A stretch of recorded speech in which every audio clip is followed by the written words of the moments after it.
An overlooked cobbler in a busy subway tunnel faces sudden removal when a transit inspector posts a red notice. A nearby line cook sprints off shift, risks her job, and uses her rent money to pay the stranger's permit just in time. The act sets off small, quiet changes in the station and in both of their lives without turning either of them into a saint. Before we dive in, don't forget to like, share, and subscribe. And hey, where are you tuning in from? Leave your country in the comments. I love seeing how far these stories reach. He sets up before the morning rush, down in the tiled tunnel by the turnstiles. He pulls a folding metal cart from the storage nook, bumps it over a cracked tile, and parks it against the wall map with gum stuck in the corners. He clips a cardboard sign to the cart, heels, Ks, laces. He hangs bundles of laces like thin flags. He turns on a little lamp that makes a gold pool on his work pad and wakes a chipped radio that only knows old songs. He warms a tube of glue in his hands.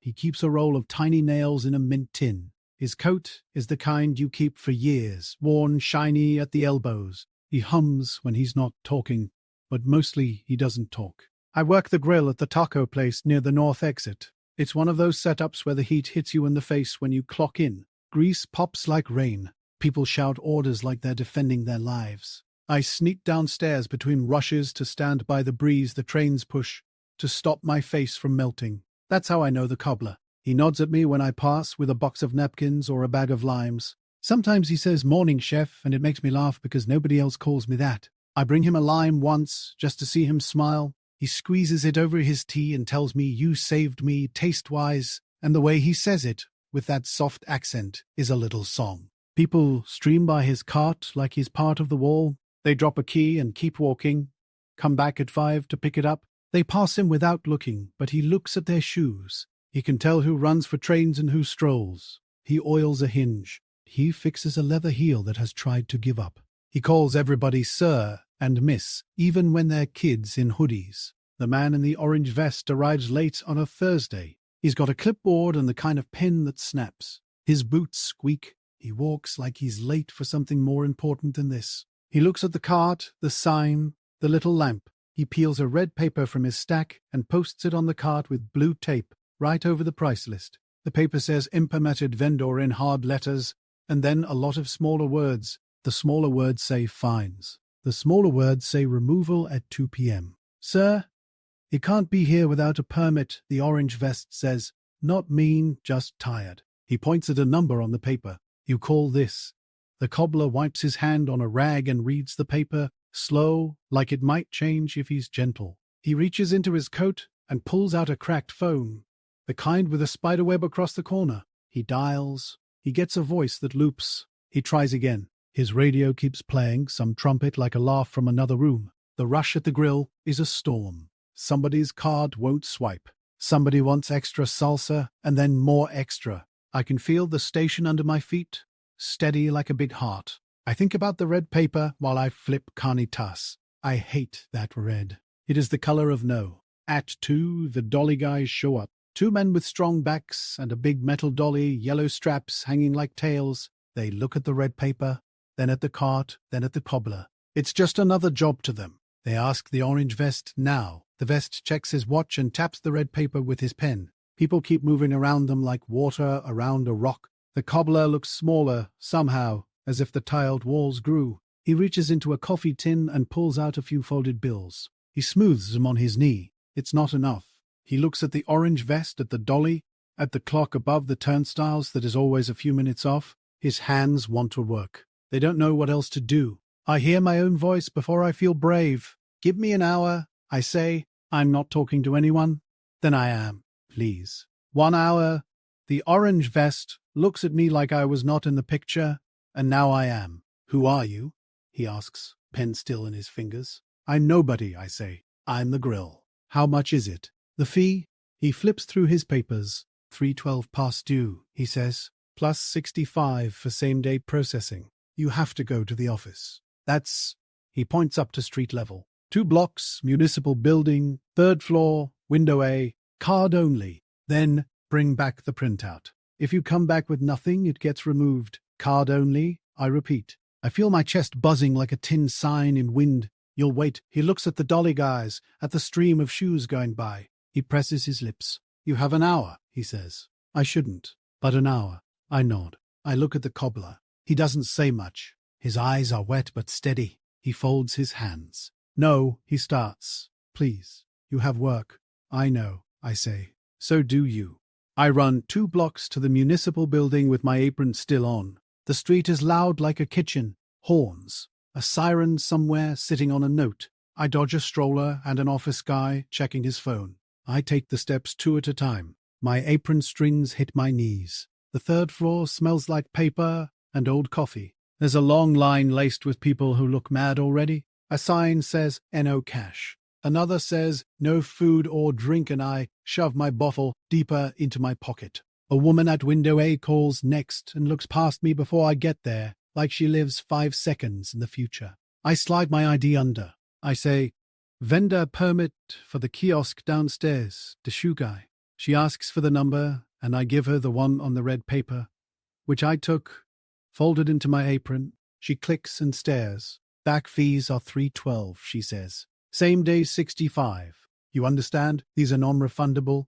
"Yes," I say. I dig into my bag and pull out an envelope with my rent in it. Cash soft from hands. I remember the no cash sign. I put it back. I pull out my card and it is thin like a secret. I slide it. The machine beeps wrong. "Declined," she says, like the weather. My throat closes. I call my bank. A voice tells me about a hold that was not my idea. I claw at the hold with my words. The voice relents. I slide the card again. Approved this time. A little green screen says I exist. The printer coughs and produces a warm sheet.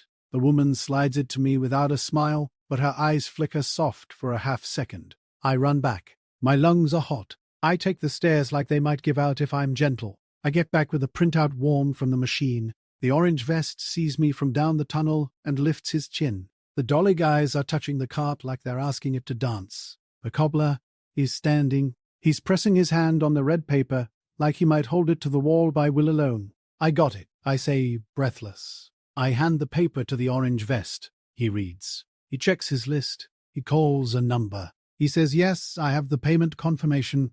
He pulls the red paper down like a scab. He crumples it and drops it in his bag. He pulls out a small green slip and tapes it up where the red was. "Temporary valid pending system update," he says, more to himself. He nods at the dolly guys. They shrug and roll their dolly away. The tunnel breathes again. Someone laughs, not at anyone, just to let out the air they were holding. The cobbler's radio lands on a clear song for a second. The trumpet shines. A breeze from an incoming train lifts the hanging laces so they whisper against each other. The orange vest looks at me and says, "You didn't have to." His tone says he knows I did. "I'll bring the long form tomorrow," the cobbler says to the vest. "I will do proper." The orange vest nods, like he's heard that before, but maybe this time it's true. He doesn't make a scene. He doesn't hug me. He doesn't tell me I saved his life. He just folds his hands and bows his head a little, like you do before you eat. "Thank you," he says, small and real. He reaches into his coffee tin and tries to hand me a few bills. I shake my head. "Pay me back later if you can." I say, "Oh, give someone else a break."